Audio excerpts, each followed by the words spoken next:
안녕하세요, 청취자 여러분. 오늘 저희가 좀 흥미로운 지적 탐구를 해볼까 합니다. 네, 안녕하세요.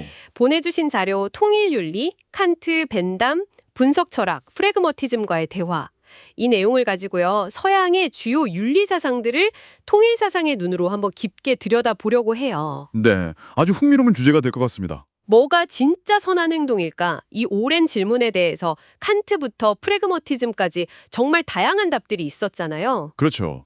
각 시대마다 또 철학자마다 강조점이 달랐죠. 네, 그런 답변들을 비교하면서 핵심적인 통찰은 뭘까? 같이 찾아보는 시간을 갖겠습니다. 자, 준비되셨으면 바로 시작해 볼까요? 네, 좋습니다. 그럼 역시 칸트부터 시작해야겠죠? 칸트 하면 딱 떠오르는 거. 정언명법이죠. 네, 맞아요. 정언 명법. 마냥 뭘 하고 싶다면 뭐 하라. 이런 조건이 붙는 게 아니라 그렇죠. 가언명법 말고요. 그냥 무조건 뭐 하라. 예를 들면 착한 사람으로 보이려고 정직해라. 이게 아니고 그냥 정직하라. 그 자체로요. 네, 아주 단호하죠. 여기서부터 칸트 윤리가 딱 출발하는 것 같아요. 그렇습니다. 칸트는 이런 무조건적인 도덕명령, 이게 우리의 실천 이성에서 나온다고 봤어요. 실천 이성. 이론적인 순수 이성이랑은 좀 다른 거죠? 네. 순수 이성은 인식하는 능력이고 실천 이성은 우리 의지에 행동해 라고 명령하는 그런 이성인 거죠. 그럼 그 명령을 따르는 의지가? 그게 바로 칸트가 말한 선의지, 그 우일입니다. 좋은 의지. 아하, 선의지. 네 의지의 경륜이 언제나 동시에 보편적 입법의 원리로서 타당하도록 행해하라. 이 말 정말 유명하잖아요. 네. 아주 유명한 정식이죠. 이게 그러니까 내가 따르는 행동 원칙이 누구에게나 어떤 상황에서나 다 적용될 수 있어야 한다. 이런 뜻인가요? 맞습니다. 나만 예외, 이런 건 안 된다는 거죠. 자연법칙처럼요. 그런 모순 없는 보편성. 그게 바로 선의 기준이라는 거예요. 마치 자연 법칙처럼 보편 타당해야 한다. 그런데 칸트 윤리는 유독 의무를 강조하는 느낌이에요. 그렇죠. 듀리. 의무요. 내 숭고하고 위대한 이름이요. 이런 구절 보면 감정이나 결과보다는 그 의무 자체를 따르는 순수성. 이게 중요하구나 싶어요. 조금은 차갑게 느껴지기도 하고요. 맞아요. 감정이나 결과를 고려하면 그게 도덕의 순수성을 해친다고 봤거든요. 그래서 좀 엄격하게 느껴질 수 있죠. 그리고 이 도덕 법칙이 진짜 가능하려면 세 가지 전제가 필요하다고 요청했다면서요. 네, 세 가지 요청, 포스툴라트가 있죠. 인간 의지의 자유. 이게 없으면 뭐 책임도 물을 수 없으니까요. 그렇겠네요. 또 뭐가 있죠? 그리고 죽음 이후의 영원 불멸. 그래야 우리가 끝없이 도덕적 완성을 추구할 수 있으니까요. 끝없는 실천을 위해서. 마지막은요? 마지막은 신의 존재입니다. 결국에는 덕과 행복이 일치하는 최고선의 상태를 보장해줄 존재가 필요하다는 거죠. 자유, 영원불멸, 신의 존재. 이게 있어야 도덕이 가능하다. 네, 칸트의 논리는 그랬습니다. 그런데 바로 이 지점에서 통일사상이 좀 날카로운 질문을 던지는 것 같아요. 자유를 보면 가장 큰 문제로 지적하는 게 칸트가 인식, 그러니까 순수 이성이랑 행위, 실천 이성을 딱 분리했다는 점인데요. 네, 그게 아주 중요한 포인트입니다. 이게 왜 그렇게 중요할까요? 분리한 게 뭐 어떻길래? 이게 분리되면요. 칸트식으로는 동기만 좋으면 결과는 사실 크게 중요하지 않게 돼요. 동기만 선하면 된다. 그렇죠. 아까 정직하라는 명령, 좋은 의도로 정직하게 말했어요. 그런데 그 결과로 상대방이 엄청난 상처를 입었다면 그건 선한 행동일까요? 글쎄요. 칸트 기준으로는 선한 행동이겠지만 듣는 사람은 좀 괴로울 수 있겠네요. 바로 그 지점이죠. 통일 사상에서는 이성이 하나이고 인식과 실천은 분리될 수 없다고 봐요. 우리는 보통 결과를 예상하고 또 경험하면서 행동을 조절하잖아요. 그쵸. 저 사람한테 이 말하면 상처받을 것 같은데 생각하죠. 그런데 칸트처럼 동기만 딱 잘라서 강조하면 선의의 거짓말은 무조건 악이고 어쩌다 상처를 준 정직은 선이 되는 약간 우리 상식과는 거리가 있는 결론이 나올 수 있다는 거죠. 그러네요. 좀 이상한 결론이네요. 여기서 이제 통일 사상의 핵심 개념인 창조 목적이 중요해집니다. 창조 목적. 이 개념이 통일사상 비판의 핵심 키워드 같아요. 조금 더 설명해 주실 수 있을까요? 네, 통일 사상 자료에 따르면 이 창조 목적이라는 건 뭐 신이든 우주의 근본 원리든 모든 존재를 통해서 기쁨을 얻고자 하는 어떤 궁극적인 방향성, 목표 같은 거예요. 모든 존재를 통한 기쁨. 특히 인간의 경우에는 자유의지를 가지고 서로 사랑을 주고받으면서 함께 성장하고 조화를 이루는 관계. 그 안에서 실현되는 거라고 보죠. 사랑을 주고받는 관계. 네, 이게 바로 선과 악을 판단하는 궁극적인 기준, 참사랑의 실현이라는 목표가 되는 겁니다. 아하, 칸트 윤리는 바로 이 목적, 특히 타인과의 관계 속에서 사랑을 실현한다는 이 목적 개념이 좀 약하다, 이런 비판을 받는 거죠. 그렇군요. 목적, 특히 참사랑 실현이라는 목적이 빠져 있으니 동기만 남게 되고 결과나 관계는 좀 뒷전이 된다는 말씀이시네요. 맞습니다. 그리고 또 하나, 주관적인 경륜을 어떻게 보편적인 원리로 만드냐, 그 기준이 좀 애매하다는 지적도 있고요. 네, 그것도 그렇겠네요. 행복을 추구는 하면서도 행복을 목적으로 삼으면 안 된다는 것도 약간 모순처럼 들릴 수 있죠. 아, 그것도 좀 그렇죠. 그리고 신이나 영혼 불멸, 이걸 도덕의 전제로 요청해 놓고 다른 책 순수의성 비판에서는 경험 불가능하니까 인식 대상이 아니라고 딱 잘라버린 것도 일관성이 좀 부족하다는 비판을 받아요. 그렇군요. 요청된 신은 진짜 신이 아닐 수도 있겠네요. 그렇죠. 가정적인 신에 불과할 수 있다는 거죠. 결국 의무 그 자체만 너무 강조하는 칸트 윤리는 뭐랄까 사랑이나 기쁨이 넘치는 그런 관계보다는 좀 딱딱하고 규율만 강조하는 약간 병영 같은 느낌을 줄 수 있다는 게 통일사상의 시각입니다. 의무는 결국 사랑 실현을 위한 수단인데 말이죠. 칸트 윤리의 엄격함 그리고 그 안에 내재된 한계점에 대한 통찰이네요. 잘 들었습니다. 그럼 이번에는 아주 다른 방향으로 가볼까요? 벤담의 공리주의입니다. 네, 벤담. 벤담은 인간이 쾌락과 고통이라는 두 주인에게 지배받는다 이렇게 딱 선언하고 시작하잖아요. 굉장히 현실적인 출발점 같아요. 네, 아주 직관적이죠. 벤담은 이 쾌락, 플레저와 고통, 페인, 이걸 선악 판단의 유일한 기준으로 삼았어요. 공리성의 원리라고 하죠. 공리성의 원리. 네, 어떤 행동이 가져올 쾌락과 고통의 양을 계산하는 겁니다. 그래서 가장 많은 사람들에게 가장 큰 쾌락, 즉 행복을 가져다주는 행위, 그 유광한 최다 다수의 최대 행복, 이걸 선으로 본 거죠. 양을 계산한다? 특히 그는 감각적이고 물리적인 쾌락과 고통은 객관적으로 측정이 가능하다고 봤어요. 그래서 중요하게 여겼죠. 물질적인 부의 균등한 분배 같은 걸 이상적으로 생각하기도 했고요. 아, 시다적 배경도 있겠네요. 산업혁명 시기. 그렇죠. 물질적 부가 늘어나고 또 그 분배가 중요했던 시대니까요. 실제로 벤담 사상이 사회 개혁에도 꽤 영향을 줬다고 하죠. 로버트 오웬 같은 초기 사회주의자들한테 영감을 주기도 했고, 네, 그랬습니다. 선거법 개정이나 빈민 구제, 노동 조건 개선 같은 당시 사회 문제 해결에 기여한 면도 분명히 있고요. 결과적으로 더 많은 사람의 고통을 줄이고 쾌락을 늘리려는 시도였으니까요. 통일 사상도 그 점은 긍정적으로 봐요. 선한 행위가 결과적으로 행복을 가져온다는 주장 자체는요. 동기만 따진 칸트와는 달리 결과를 중시했으니까요. 네, 결과 중시. 하지만 결정적인 차이가 있습니다. 행복이란 대체 뭐냐? 이 질문에 대한 답에서 갈리죠. 아, 행복의 정의. 벤담처럼 행복을 주로 물질적이고 감각적인 쾌락의 합계로만 보는 것. 이걸로는 인간의 진짜 행복을 이루기 어렵다고 통일사상은 지적합니다. 그 부분이 흥미롭네요. 왜 물질적인 쾌락만으로는 안 된다고 보는 걸까요? 생각해보세요. 오늘날 물질적으로는 정말 풍요로운 사회들이 많잖아요. 그런데 그런 사회에서도 정신적인 공허함이나 소외, 범죄 같은 문제들이 끊이지 않죠. 네, 그렇죠. 오히려 더 심각해지는 면도 있고요. 통일 사상에서는 인간의 행복이라는 건 물질적인 것뿐만 아니라 정신적인 만족, 예를 들면 사랑, 어떤 삶의 의미, 관계에서 오는 기쁨 같은 거요. 이런 것들이 함께 채워져야 온전해진다고 봅니다. 정신적 가치, 관계적 가치. 그렇죠. 벤담의 계산법은 이런 정신적이고 관계적인 가치를 제대로 담아내기가 좀 어렵다는 한계가 있다는 거죠. 최대 다수의 최대 행복이라는 구호는 좋지만 그 행복의 질적인 측면, 특히 아까 말한 참사랑이라는 목적과 연결이 좀 약하다는 겁니다. 그렇군요. 양적인 계산에 치우쳐서 질적인 측면, 특히 사랑이라는 가치를 놓칠 수 있다. 네. 그리고 통일사상의 섭리사관적 해석이라는 게 또 재밌는데 칸트가 약간 인간 내면, 본성 회복에 초점을 맞췄다면 벤담은 외부 환경 개선에 집중했다 이렇게 보기도 해요. 아, 칸트가 인간 복귀, 벤담은 환경 복귀. 마치 인간 회복의 양면처럼요. 네, 그런 해석도 가능하죠. 칸트가 인간 자체의 도덕성을 회복하려고 했다면 벤담은 인간을 둘러싸는 환경을 바꿔서 행복하게 만들려고 했다는 거죠. 흥미로운 해석인데요. 하지만 결국 두 사상 모두 온전한 인간, 온전한 사회를 만들기에는 좀 한쪽으로 치우쳤다는 한계가 있다는 겁니다. 그렇죠.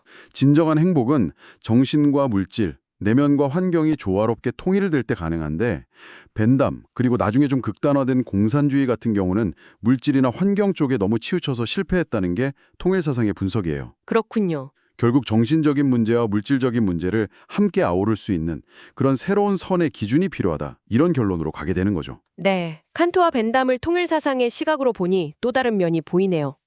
자, 그럼 이제 시계를 좀 더 현대로 돌려서 20세기 철학으로 가보죠. 분석 철학입니다. 네, 분석 철학. 무어, 러셀, 비트겐슈타인 이런 이름들이 떠오르는데 이분들은 철학의 역할이 막 거창한 세계관 만들고 이런 게 아니라고 봤죠? 그렇죠. 철학은 언어의 논리를 명료하게 분석하는 거다. 이게 주된 입장이었죠. 네, 언어 분석. 그럼 윤리학에서는 어떤 이야기들이 나왔나요? 윤리학에서는 크게 두 가지 흐름이 중요해요. 하나는 쥐이 무어의 직관주의입니다. 직관주의? 네.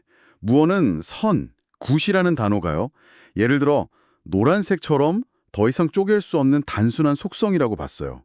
그래서 정의할 수가 없다는 거죠. 선은 정의할 수 없다. 그럼 뭐죠? 선이란 무엇인가? 이렇게 물으면 선은 그냥 선이다.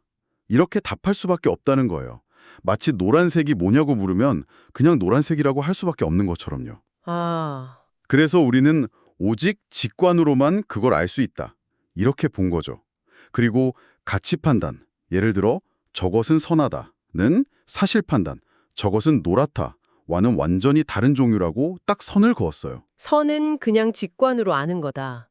흥미로운데요? 그럼 다른 흐름은 뭐였죠? 다른 하나는 슈렉기나 에이어 같은 논리 실증주의자들의 정서주의, 이모티브 티어리입니다. 정서주의, 감정이랑 관련 있나요? 네, 맞아요. 이 사람들은 한술 더 떠서요. 선하다, 나쁘다 이런 윤리적인 용어들은 객관적인 의미 자체가 없다고 봤어요. 의미가 없다고요? 그럼 뭐죠, 그 말들은?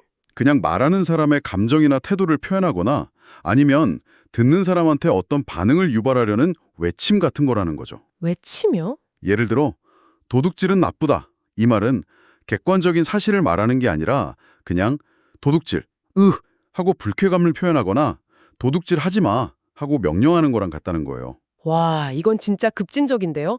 선이나 악이 그냥 감정 표현일 뿐이라니. 그렇죠.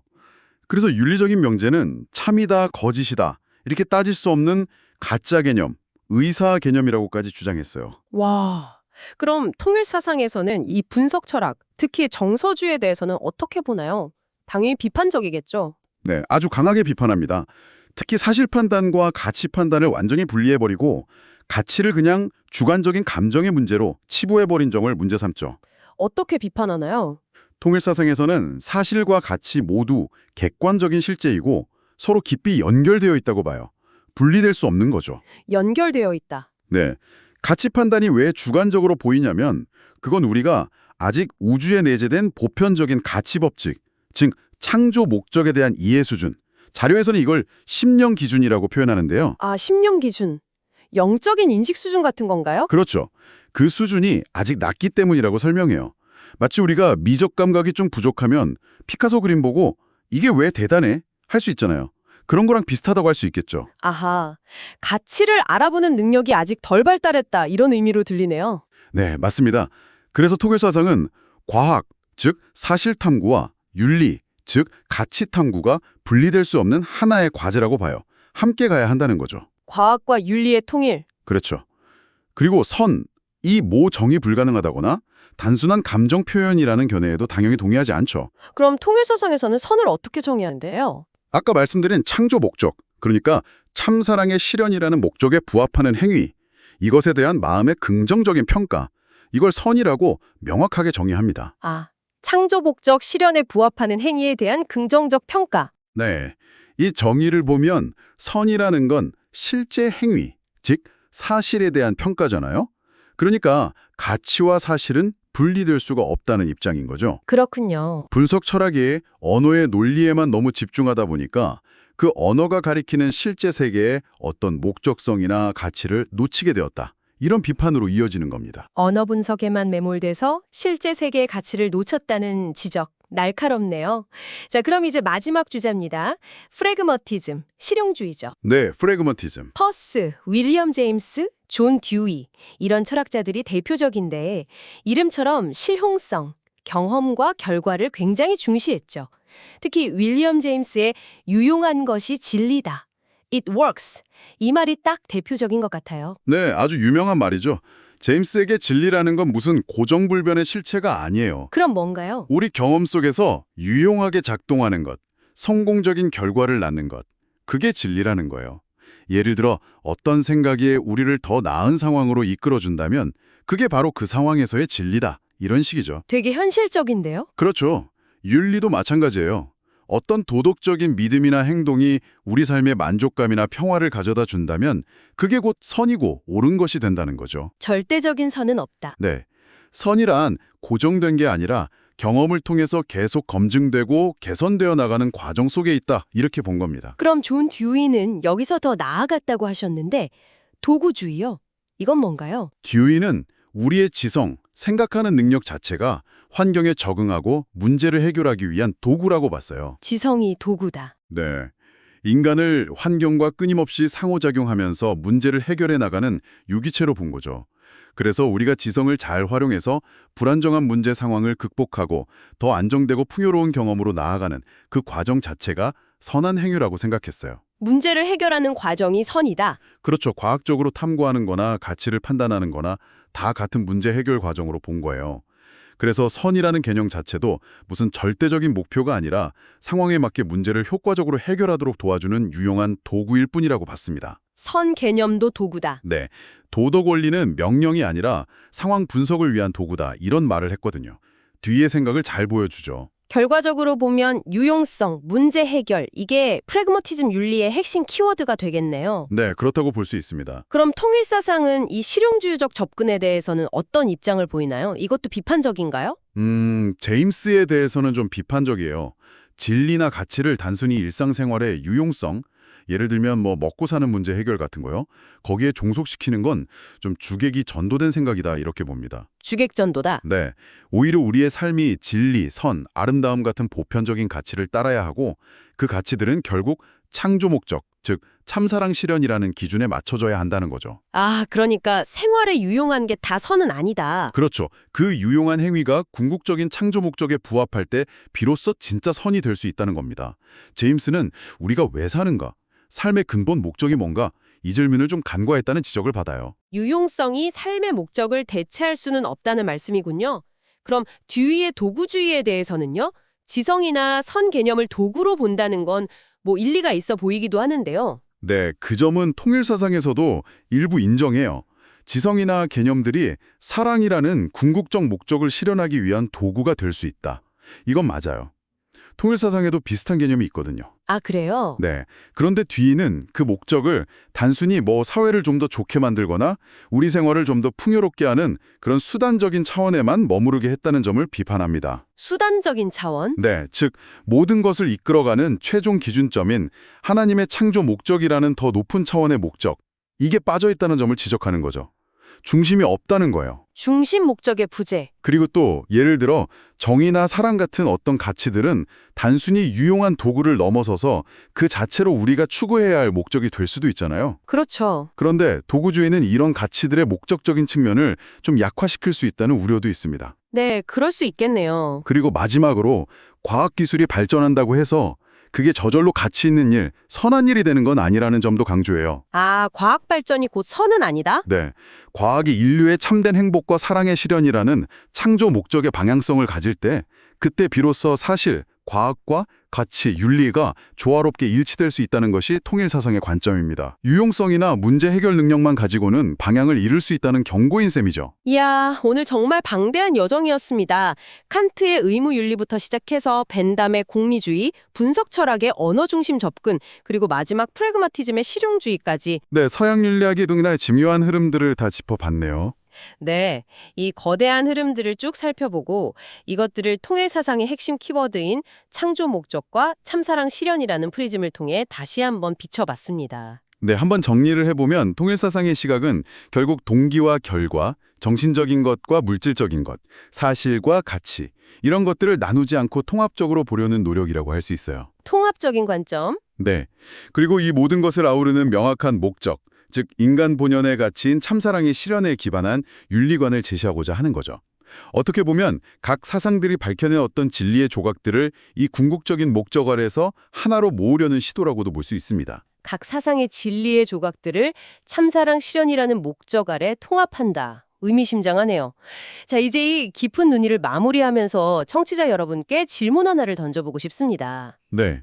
오늘 저희가 살펴본 자료는 서양의 여러 철학들이 창조 목적이라는 어떤 근본적인 방향성, 이게 없거나 혹은 오해했기 때문에 한계에 부딪혔다고 지적하고 있습니다. 그렇죠. 목적의 부재가 문제였다는 거죠. 그렇다면 여러분의 삶에서 그게 꼭 종교적인 의미가 아니더라도요. 어떤 세속적인 의미에서든 더 큰 목적을 설정하고 그것에 대해 고민해보는 것이 여러분이 생각하는 선한 삶의 의미를 어떻게 바꿀 수 있을까요? 아주 중요한 질문이네요. 네, 한번 각자 스스로에게 질문을 던져보시면 어떨까 싶습니다. 오늘 저희와 함께 이 흥미로운 지적 탐험에 동참해 주셔서 정말 감사합니다. 네, 들어주셔서 감사합니다.